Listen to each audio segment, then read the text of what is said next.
ज्ञान की जननी ये देश आधुनिकता में पीछे कैसे रह गया? देखो, सबसे पहली चीज तो ये कि हमें जीवन की जड़ को समझना होगा।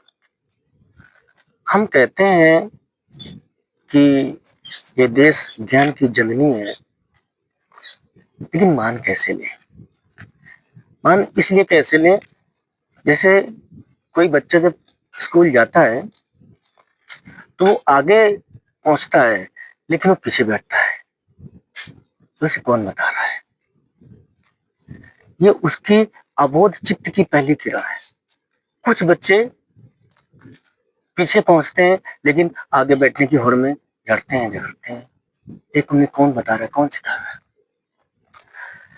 कुछ बच्चों का संगीत में मन लगता है, कुछ बच्चों का किसी की मदद करने में मन लगता है, कुछ बच्चों का कर्तव्य में मन लगता है। तो हमारे कहने का अर्थ ये, जो यहाँ की शिक्षा है, तो सारे विषय एक साथ पढ़ाए जाते हैं, बस गड़बड़ ही हो जाता है, वो कुछ नहीं पढ़ पाता। उसमें से 70% तो ऐसी पढ़ाई है जो जीवन में काम नहीं आती।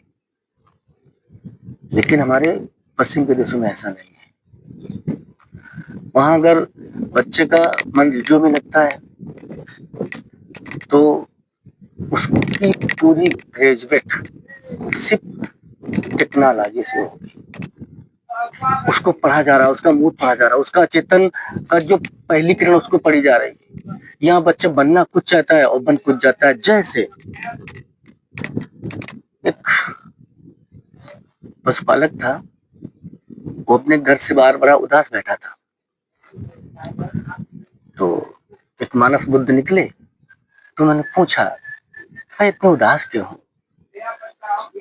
तो उन्होंने कहा कि मैं उदास इसलिए बैठा हूँ, जब मैं अपनी गाय दूहने जाता हूँ तो बछड़े को छोड़ता हूँ और दौड़कर दूध पीने लगता है, और जैसे माँ दूध उतारना शुरू करती है, मैं उसे रस्सियों से खींचकर अलग करता हूँ, लेकिन मेरा हृदय टूट जाता है।